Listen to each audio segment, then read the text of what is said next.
Good morning, everyone. I'm up early this morning. It's 7:07. I just wanted to say, yesterday morning, early in the morning, about 7 o'clock, the police arrived at my house, banging on my doors, banging on the back, and dog barking.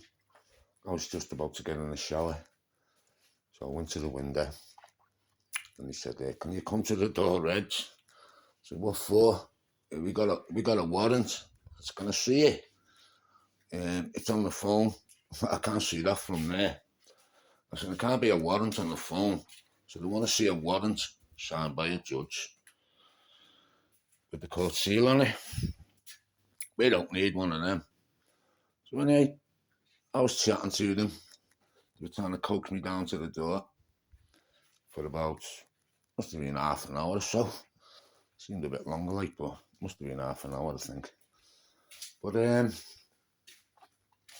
wouldn't come down. So eventually they turned around and said, "We're going to smash your door in if you don't come down." So I said, "You got no right to smash my door in. What have I done?" This was all over a motoring offence, they said. A DUI. Driving while under the influence, watch they stitch me up. I don't drink. I don't touch drugs. And because of what I do, because I stand up to the system, fight for me rights, for everybody else's rights, they harass me all the time, as you probably know, if you know me. Anyway, I wouldn't open the door. They started banging on my door and banging on my windows like they're going to break them. So I went away, shut the window, and got dressed. Went back to the window. He was still there. I was filming this on my phone, my other phone. Filming them outside, the back, the front, banging on the door. Anyway, I got dressed, went back to the window. He was still there. And he said, "Are you going to come down?" I said, "We can talk from here. I'd rather you come down and talk to us at the door or let us in." I said, "Nah, that's not going to happen, mate." So anyway, they got on the radio and they ordered one of them door smashers or whatever they're called, the big hammer. Sitting there, we're standing there talking, and copper said, "You hear them sirens in the distance?" I said, "No, I can't hear no sirens. I'm a bit deaf." So he said, "Well, they're coming for you." I said, "Oh, are they, yeah?" He said, "Yeah, they're going to bring a big hammer to get in your door on a section 17. So I said, "Are they, yeah?" So anyway, loads of police turned up with a few more cars.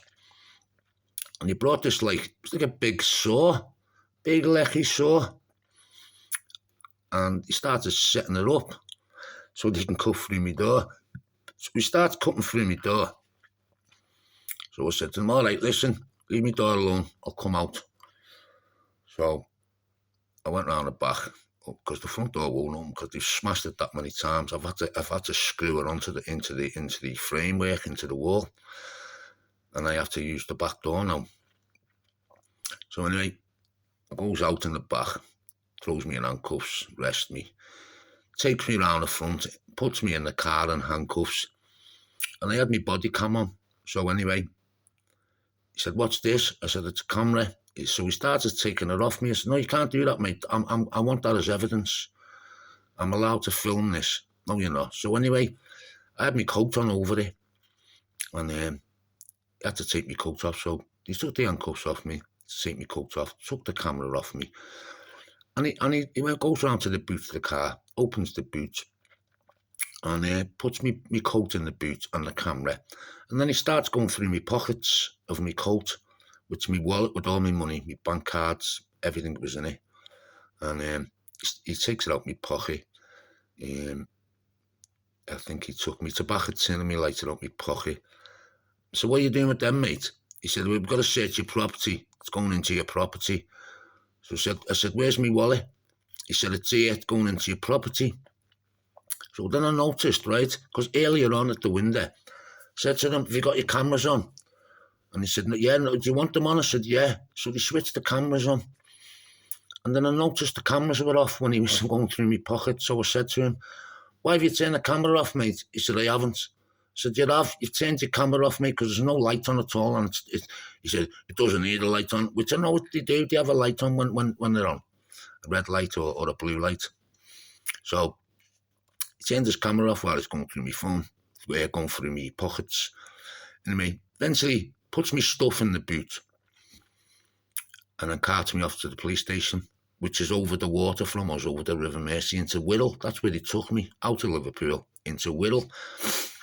And booked me in, put me in a cell, left me there from, I think I was about,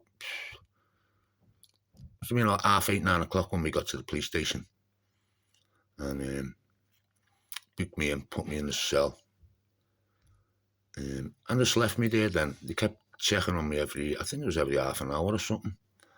Up until about, I estimate it was about 11:30, 12 o'clock maybe. My years were probably around 12 o'clock. They asked me if I wanted something to eat, which I had nothing to eat since the day before, so I accepted it. And it was sealed. It was a microwave meal, rice and chicken and that, and a cup of chocolate. So just finished them, and then he come to the cell. He said, "You're ready? We're taking you to court now." So anyway, they took me to court. Gets to the court,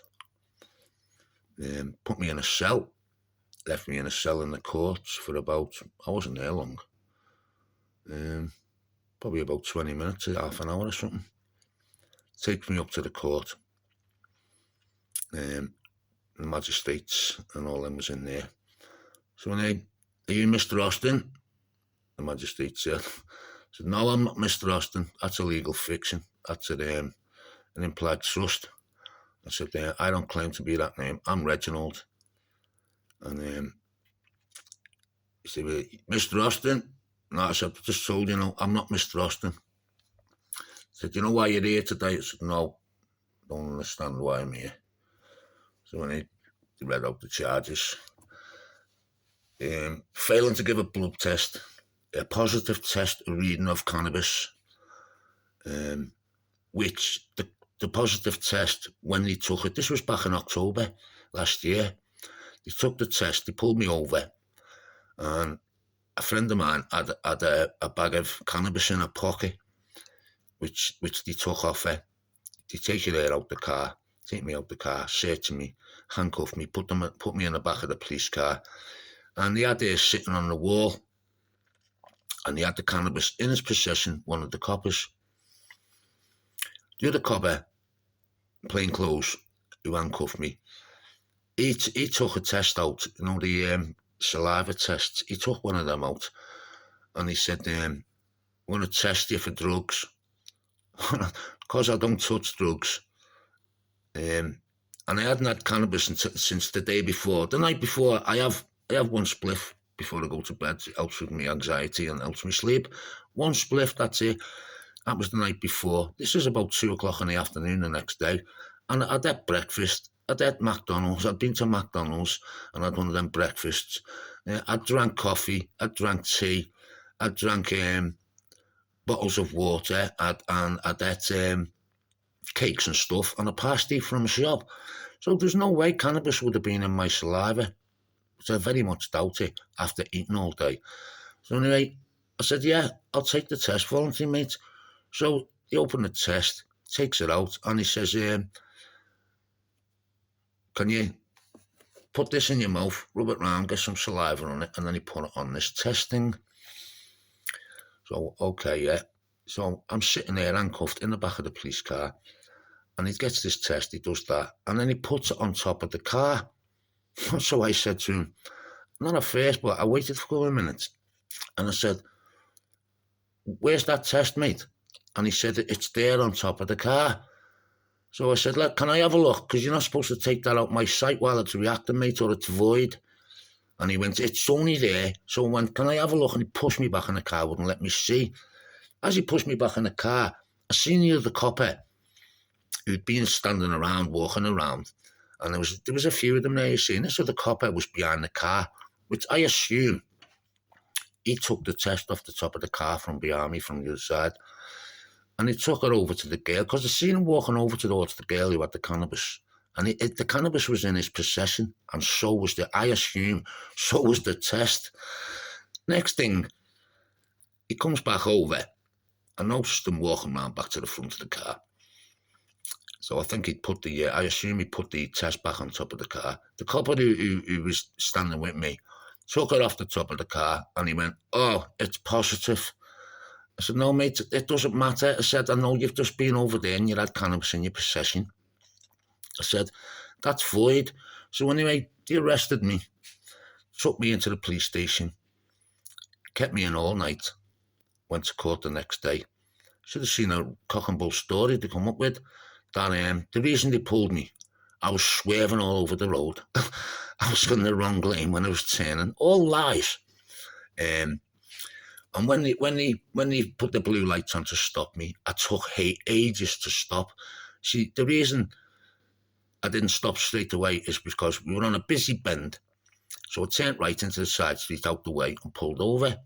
Well, and they all come and dragged me out the car, threw me in handcuffs straight away. Didn't even ask me who I was or nothing.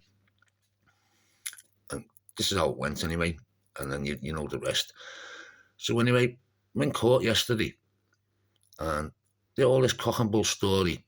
And I said, "Well, have you got any evidence to say I was on cannabis?" Anyway, they brought this testing out that there was a positive test, which I said, I disagree with that. I said, I object to that.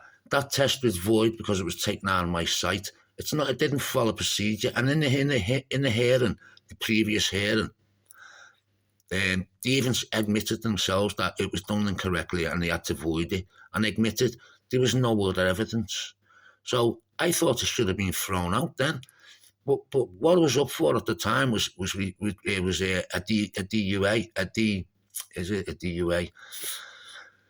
a positive test. So anyway, because they said they had to void it, and they had no evidence against me. So what they done, they changed the charges to refusing a blood test, which I did decline a blood test in the police station. I said, no sticking no needles in me. And I've given you a voluntary test and you fucked it up. That's your problem. I said, I'm not giving you a blood test, so I wouldn't give them a blood test. And anyway, they brought that up, refusing the blood test. And I tried to speak, kept telling me to shut up. Shut up, Mr. Austin. I said, I'm not Mr. Austin. I said, I've got a right to defend myself against these lies. I said, and I want to know who everybody is in this court, supposed court. I said, everyone is committing a crime of malfeasance. You're all telling lies and you're making cock and bull stories up. Anyway, said to me again, shut up, Mr. Austin, or we'll put you back in the cells. So anyway, the security guard who I was talking to earlier, the court security fellow, he was all right. He was a decent man. He was saying to me, Reg, just be quiet, mate, they'll lock you up. So anyway, I listened to them, and he went on about all kinds of bullshit and lies. And then I said to him, can I speak now? Shut up, Mr. Austin. I said, I'm not Mr. Austin. I said, I have got a right to defend myself. If somebody's made an accusation against me, I've got a right to defend it. And I want to know who's made this accusation. And where the warrants come from. Off the national computer, he said. I said, the national computer can't issue a warrant. Only a judge can issue a warrant. I said, I want to see the warrant signed by a judge with a court seal on it. And I want to see the court order. Anyway, telling me to shut up, wouldn't even let me speak. Call this justice, wouldn't even let me give my side of the story. Took everything what the cop at the prosecution, everything what they said as fact. I even said, everything they say is hearsay. You've got no evidence to back up anything you say. The test was void. I said, and everything else you've said is a load of bollocks. I said, and also, I've got an affidavit an acquiesce to affidavit that I don't consent to acts and statutes. And this is all based on acts and statutes, and the consent is based on a presumption, which I've just rebutted by saying I don't consent to acts and statutes. Anyway, told me to shut up and took me out, put me back in the cell. Oh yeah, the sentence. 2 years banned from driving, £700 fine plus costs, 2 year suspended sentence, suspended for 12 months. I think he said, yeah, I think it was 12 months, but it might have been 2 years. Suspended sentence, 2 years anyway. And he said, you get in trouble for anything else, Mr. Austin, you get arrested for anything else, Mr. Austin, and you'd be going straight to jail for 2 years. And I've done nothing wrong. Nothing wrong, with no evidence to prove I've done anything wrong, caused no harm to nobody. I've driving under the influence when there was no way whatsoever that I was under the influence of anything. All cock and bull story. Anyway, takes me back down to the cell, put me in the cell, and then they're releasing me, giving me my property bag, which was open, by the way, and it's supposed to be sealed in my sight and not opened until they give it back to me. Property bag was open, getting my stuff out.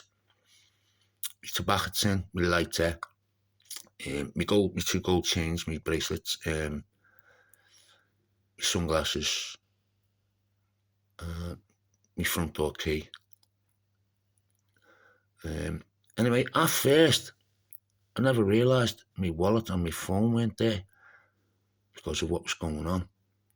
Anyway, asked me to sign for my property, which I just done a squiggle. Right, leads me to the back door, opens the door, let me out. As soon as I got out, I'm thinking, to get home, I need to get home. Put my hands in my pockets for my wallet, and then shit, my wallet's not there. My mobile phone's not there, so I'm banging on this door, got no answer. So I went back round to the court, to the front, and I told them my property, my wallet, with all my money, my bank cards, everything in it, and my mobile phone. I've just realised it wasn't in my property. I'm checking my coat pockets, checking my stuff, and it wasn't there.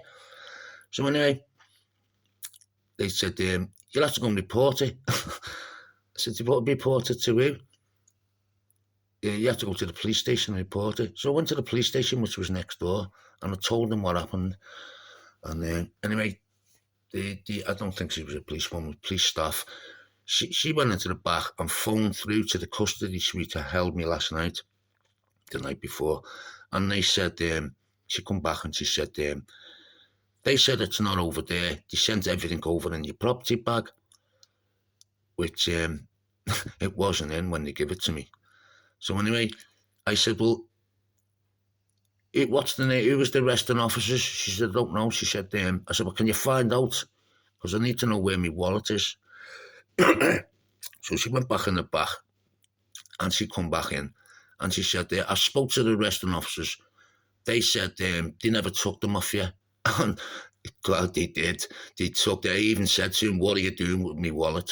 And he took my phone out my hand and he took my wallet out my coat when he took my coat off me with my camera. So, my camera was in the property. But my phone wasn't what I recorded everything on. So anyway, I said, well, I want to report my phone and my thing missing. She said, oh, you'll have to go over to the custody suite. I said, well, what's wrong with this police station to report it? No, you'll have to go over to the custody suite, which is about a good couple 3-4 miles away. And I'm nearly 60. I'm going walking them distances. I'm used to driving. Drove all my life. I don't walk very far, and I can't really. And I've got a bad chest, so I said to her, "Can someone give me a lift over there?" No chance of that, like, you know what I mean. So anyway, I ended up walking out the police station, empty-handed, and then I had to find my way back to Liverpool. So I got back to Liverpool. It must have took me a couple of hours getting home. I had to hitchhike through the tunnel. Finally get home. I was gutted. I don't know what to say, you know. This system, the police, thieving people's property. And the court system, allowing it to go on and punishing me for standing up for my rights. It's not on, people. Something needs doing about this. This is worse, I reckon, than Nazi Germany. It is. It's worse than Nazi Germany the way it is today in this country, and not just this country. I can see on the internet, videos people putting up. Australia is a lot worse than here, and America's just as bad, and Canada is worse. So what are we going to do about this? When are we going to do something about this? Because this needs addressing. It really does. We're supposed to be free people. We've got common law jurisdiction in this country, and they laugh at it. That's ancient shit, they said. The copper said to me, that's ancient crap. Ancient crap. The law of the land is ancient crap. That's what they've been taught. That's what they believe, and that's what they follow, the legal system. The police, who would pay a lot of money to protect us from harm, loss, injury, fraud. And what are they doing? Harming us, taking stuff from us, defrauding us. It's a joke. No, it's not a joke. It's not even funny, You know what?